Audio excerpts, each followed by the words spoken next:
পুলিচে ঘুষ খায়, পুলিচে বেয়া কামেই কৰে, পুলিচে মানুহক মাৰপিট কৰে, পুলিচে বেয়া কথা কয়। যদি পুলিচ অফিচাৰ এজনে আপোনাৰ ওপৰত হাত তোলে তেতিয়া আপুনি সেই সেল্ফ ডিফেন্সত মাৰিব পাৰিব নেকি? আপুনি ক'ব পাৰে যে তেওঁলোকে মোৰ যোনটো কমপ্লেইন ৰেজিষ্টাৰ কৰা নাই, সেইটো কাৰণে মই এইখন পুলিচ ষ্টেচনত আহিছোঁ আৰু সেইটোক জিৰ' FIR বুলি কোৱা হয়। পাব্লিক প্লেচত তেনেকৈ মাৰপিট কৰিছে, তেতিয়াহ'লে ভাবকচোন যদি পুলিচ ষ্টেচনৰ ভিতৰত লৈ যায় কি কৰিব? নমস্কাৰ বন্ধুসকল, এজন পুলিচ অফিচাৰে আপুনি ট্ৰেফিক ৰুল ভংগ কৰিলে আপোনাক মাৰিব পাৰে নেকি? একেবাৰতে ক'ব পাৰি উত্তৰটো যে আপোনাক মাৰিব নোৱাৰে।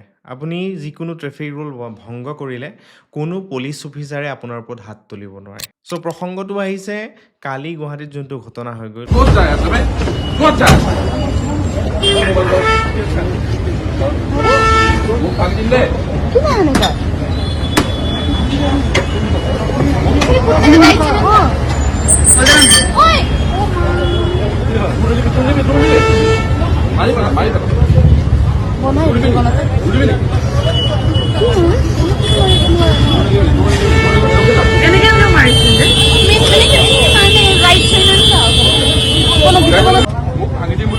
গুৱাহাটীৰ ফেঞ্চি বজাৰত কালি ফুড ডেলিভাৰী ল'ৰাক যিদৰে আক্ৰমণ কৰিলে, তাক লৈ পেলাই আচলতে বহুতে বহুত কথা কৈ আছে।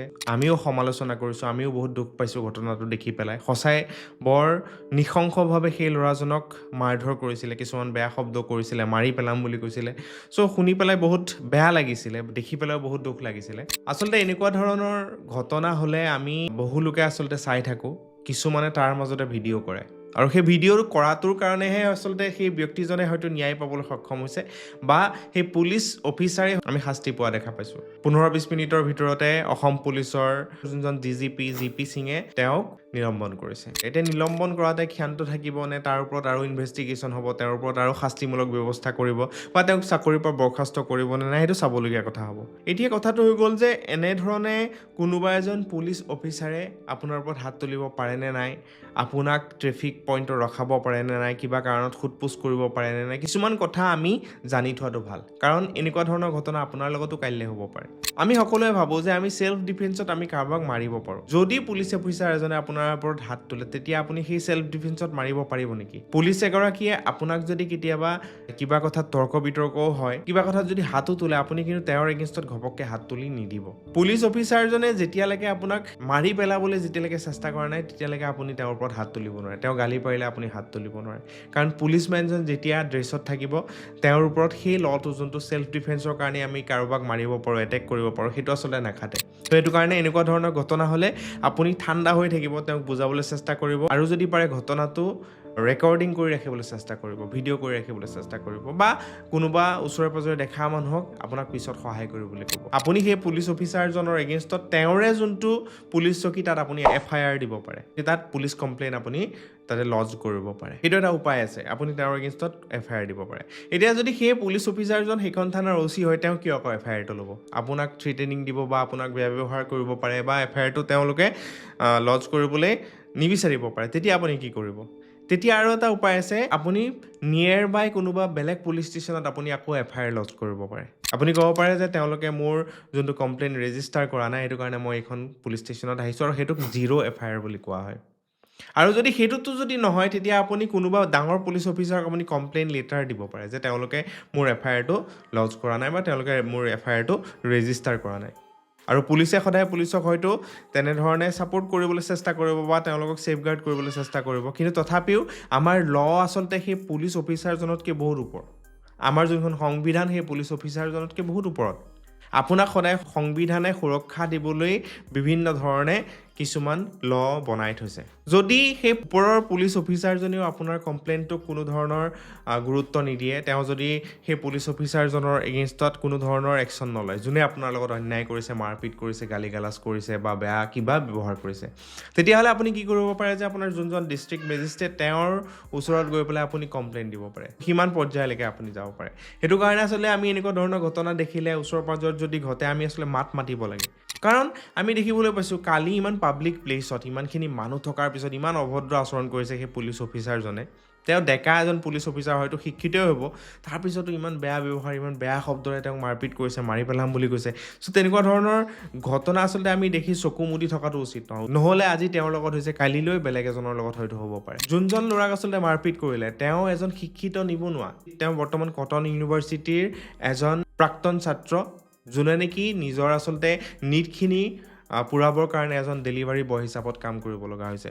হয়তো সেই পুলিচ অফিচাৰজনতকৈ বেছিহে শিক্ষিত, কাৰণ তেওঁ যেনেধৰণে আচলতে ৰেছপণ্ড কৰিছে, মিডিয়াৰ আগত যেনেকৈ তেওঁ কথাকেইটা কৈছে, যিমান মানে শিক্ষিত ব্যক্তি হিচাপত কৈছে, যিমান ঠাণ্ডা হৈ পেলাই কৈছে, সেই পুলিচ অফিচাৰজনে আচলতে লাজ পাব লাগে। ইমান অভদ্ৰ আচৰণ বা ইমান বেয়া আচলতে নৃশংসভাৱে তেওঁক মাৰপিট কৰিছে। সঁচাকৈ কৈছোঁ, মোৰ গাৰ নোম মানে শিয়ৰি উঠিছে। মই বহুত মানে সাংঘাতিকভাৱে দুখ পাইছোঁ। আপোনালোক সকলোৱে হয়তো দুখ পাইছে। এনেকুৱা ধৰণৰ ঘটনাক আচলতে আমি লাই দিব নালাগে, পুলিচেই হওক বা যোনেই নহওক। পুলিচে আপোনাক মাৰপিট কৰিব নোৱাৰে, তেওঁলোক আপোনাক মাৰপিট কৰিবলৈ সেই পুলিচ বৃত্তিটো আচলতে তেওঁলোকে লোৱা নাই। মানে দুখীয়া মানুহক বিশেষকৈ পুলিচে নিজৰ কেৰেক্টাৰ বদলাব লাগিব। আগতে যি দাবী হুমকি মাৰি যি ধৰণে চলিছিল সেই ব্যৱস্থা নচলিব। পুলিচৰ শীৰ্ষতম অফিচাৰ হ'লেও তেওঁ এৰেষ্ট হ'ব। আমি এই ধৰণৰ DGPয়ে ইতিমধ্যে সকলোকে বাৰ্তা দিছে, আৰু DGPয়ে যিখিনি কথা কৈ আছে সেইখিনি SP লেভেললৈকে সকলো অফিচাৰে বুজি পাব লাগে, কাৰণ DGPয়ে কোৱা কথাখিনি আমাৰ কথা। তেওঁলোকে আপোনাক ন্যায় দিবলৈহে পুলিচ বৃত্তিটো লৈছে। তেওঁলোকক আপোনালোকৰ বা আমাৰ গোটেই দেশৰে যোনটো টেক্স হয় তাৰ পৰা দৰমহা দি পেলাই ৰখা হৈছে। আপোনাক সুৰক্ষিত কৰি ৰাখিবলৈ তেওঁলোকক আচলতে দৰমহা দি ৰখা হৈছে।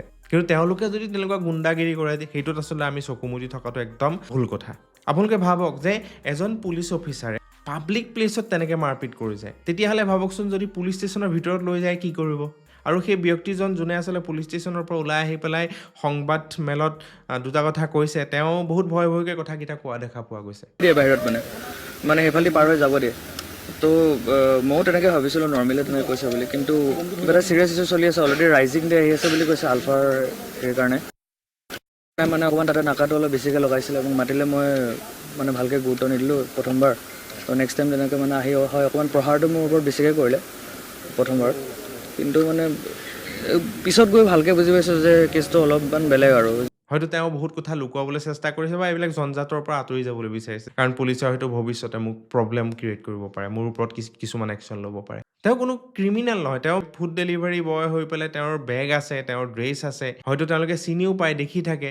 তাৰপিছতো আচলতে কোনো ধৰণৰ কথা নাই, জাষ্ট ট্ৰেফিক ৰুলটো ভংগ কৰাৰ কাৰণে তেনেকৈ মাৰপিট কৰাটো জানো ভাল কথা হৈছে? সেইটো আচলতে কেনেকৈ আমি সহ্য কৰিব পাৰোঁ? আপোনালোকে আৰু এটা কথা জানি থোৱাটো উচিত যে কোনোবা যদি ট্ৰেফিক পুলিচ বা কোনোবা পুলিচে যদি আপোনাক ৰাস্তাত গাড়ীখন ৰখাবলৈ কৈছে, তেতিয়াহ'লে কিন্তু সকলো পুলিচে আপোনাক ছিগনেল দিলে আপুনি গাড়ীখন নৰখালেও হয়। কাৰণ আজিকালি ৰুল আহি গ'ল যে তেওঁলোকে ফাইন কাটিব পাৰে, অনলাইনত ফাইন কাটিব পাৰে, আপোনাৰ ফটো লৈ পেলাই ফাইন কাটিব পাৰে, তেনেকুৱা ধৰণৰ কিছুমান নিয়ম আছে। আপুনি গাড়ী কেতিয়া ৰখাব লাগিব? যেতিয়া এজন ছাব ইন্সপেক্টৰ বা তাতকৈ ওপৰৰ লেভেলৰ পুলিচ অফিচাৰে আপোনাক ছিগনেল দিয়ে বা সেই গ্ৰুপটোত থিয় হৈ পেলাই আপোনাক ছিগনেল দিয়ে, তেতিয়াহে আপোনাৰ গাড়ীখন আপুনি ৰখাব লাগে। তেনেকুৱা ধৰণৰ বহুতো নিয়ম আছে। মই কোনো উকিল বা এডভকেট নহয়, মই নিয়মখিনি এই ঘটনাটোৰ পিছত অলপমান চালোঁ, চাই পেলাই বস্তুখিনি বুজিলোঁ যে তেওঁলোকেতো মাৰপিট কৰিব নোৱাৰে। বহুত আচলতে এক্সট্ৰিম চিটুৱেশ্যনত হয়তো কোনোবা এক্সট্ৰিমিষ্টৰ সন্দেহ কৰি পেলাই কাৰোবাক হয়তো তেওঁলোকে গপা মাৰি ধৰিব পাৰে, কাৰোবাক কৰায়ত্ব কৰিব পাৰে জোৰ জবৰদস্তিকে, কিন্তু তেনেকৈ ঘুচিয়াব নোৱাৰে, তেনেকৈ মুখ ভাঙি দিম, মাৰি পেলাম, সেইবিলাক শব্দ ক'ব নোৱাৰে, বেয়া শব্দ ক'ব নোৱাৰে। সেইটো কাৰো লগতে কৰিব নোৱাৰে। এক্সট্ৰিমিষ্ট হ'লেও তেওঁলোকে ইমান বেয়া শব্দ তেনেকুৱা ধৰণৰ ব্যৱহাৰ কৰিব নোৱাৰে। ল' আছে, কিছুমান ৰুলছ এণ্ড ৰেগুলেশ্যন আছে, আমাৰ কনষ্টিটিউশ্যন আছে, সংবিধান আছে, আইন আছে, আইনে ব্যৱস্থা ল'ব। কোনোবাই যদি ট্ৰেফিক ৰুল ভংগ কৰিছে, সেই ট্ৰেফিক ৰুল ভংগ কৰা এগেইনষ্টত কিছুমান ফাইনৰ ব্যৱস্থা আছে।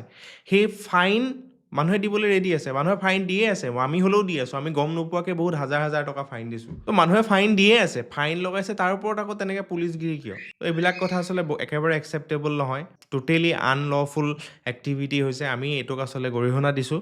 আমি সকলোকে অনুৰোধ কৰিম যে এনেকুৱা ধৰণৰ যদি ঘটনা হয়, ঘটনাটো হোৱাৰ সময়ত আপুনি মনে মনে থাকিব, আপুনি ৰিটেলিয়েট কৰিবলৈ চেষ্টা নকৰিব, কাৰণ পুলিচে কিছুমান মিছা গোচৰ হয়তো তৰি দিব পাৰে তেওঁলোক নিজে বাচিবলৈ, সেই পাৰ্টিকুলাৰ ইণ্ডিভিজুৱেল ব্যক্তিজন বাচিবলৈ, বা আপোনাক হয়তো বিভিন্ন ধৰণে ফচাবলৈ চেষ্টা কৰিব পাৰে। সেইটো কাৰণে সেই সময়ত আপুনি ঠাণ্ডা হৈ পেলাই কেনেকৈ ওলাই আহিব লাগে সেইটো চাব, যিটো কাম নেকি এই ল'ৰাজনে কৰিলে।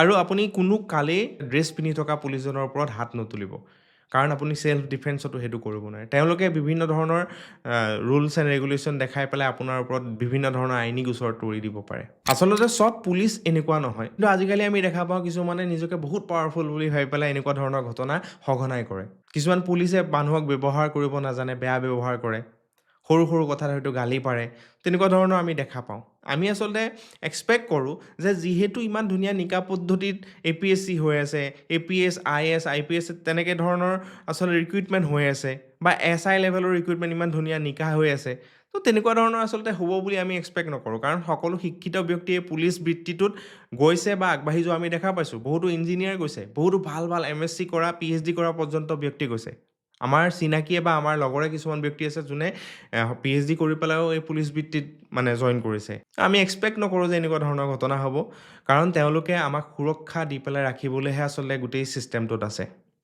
তেওঁলোকে আইনী ব্যৱস্থাৰ দ্বাৰা আমাক ন্যায় দিবলৈ ছিষ্টেমটোত আছে আচলতে তেওঁলোকে সুৰক্ষা দিয়াৰ কথাটো দূৰৰে কথা এনেকুৱা ধৰণৰ যদি ঘটনা কৰে আইনৰ প্ৰতি আমাৰ যোনটো ধাৰণা বা পুলিচৰ প্ৰতি যোনটো ধাৰণা সেইটো কিন্তু নিগেটিভ ৱেত গুচি যাব অলৰেডি পুলিচৰ বহুতো আচলতে নিগেটিভ এটিটিউডৰ কাৰণে গোটেই পুলিচ ছিষ্টেমটোৰে আচলতে বহুত বদনাম হৈ আছে চিনেমাতো আমি দেখা পাওঁ বলিউডত দেখা পাওঁ হলিউডত দেখা পাওঁ কিন্তু এনেকুৱা ধৰণৰ ঘটনা যদি সঘনাই হৈ থাকে তেতিয়াহ'লে কিন্তু মানুহৰ বিশ্বাস আৰু কমি যাব সেইটো কাৰণে পুলিচত থকা সকলো ব্যক্তিক আমি অনুৰোধ কৰিম যে আপোনালোকে আমাক সুৰক্ষিত কৰাৰ কাৰণে যি ব্যৱস্থা কৰিব লাগে কৰক আইনৰ আওতাত থাকি পেলাই কৰক কাৰণ হয় আপোনালোকে বহুত কষ্ট কৰি ৰাতি দিন ডিউটি কৰি পেলাই আমাক সুৰক্ষিত কৰি ৰাখে আমি সাধাৰণ নাগৰিকসকল আচলতে সেই পুলিচৰ ওপৰত নিৰ্ভৰ কৰিয়ে সুৰক্ষিত বুলি ভাবি পেলাই গাড়ীখন চলাওঁ বা আমি টাউনলৈ যাওঁ আমি ৰাতি শুই থাকোঁ কিন্তু যদি তেওঁলোকে সেই ডিউটিবিলাক কৰাৰ পিছত এনেকুৱা ধৰণৰ কাম কিছুমান কৰে যোনবিলাকে তেওঁলোকক নেকি ল' কৰি পেলাব পাৰে যিবিলাকে নেকি তেওঁলোকক বদনাম কৰিব পাৰে তেতিয়া কিন্তু তেওঁলোকে কৰি থকা যোনখিনি ভাল কাম আমাৰ কাৰণে যোনখিনি ভাল কাম কৰিছে সেইখিনি নাইকিয়া হৈ যাব মানুহৰ মনৰ পৰা আঁতৰি গুচি যাব মানুহৰ মনত এটাই থাকিব যে পুলিচে ঘুষ খায় পুলিচে বেয়া কামেই কৰে পুলিচে মানুহক মাৰপিট কৰে পুলিচে বেয়া কথা কয় বা পুলিচ গোটেই জাতিটোৰ ওপৰত এটা বেলেগ ধৰণৰ আচলতে ইমপ্ৰেশ্যন মানুহৰ মনত সোমাই যাব সেইটো কাৰণে আমি অনুৰোধ কৰিম যে এনেকুৱা ধৰণৰ যাতে ঘটনা পুনৰাবৃত্তি নহয় আপোনালোকে আইনৰ আওতাত থাকি পেলাই যি ব্যৱস্থা ল'ব লাগে লওক কিন্তু এনেধৰণে মাৰপিট কৰা বেয়া শব্দ ব্যৱহাৰ কৰা কিন্তু কোনো ধৰণে একচেপ্টেবল নহয় আমি তাক গৰিহণা দিছোঁ ধন্যবাদ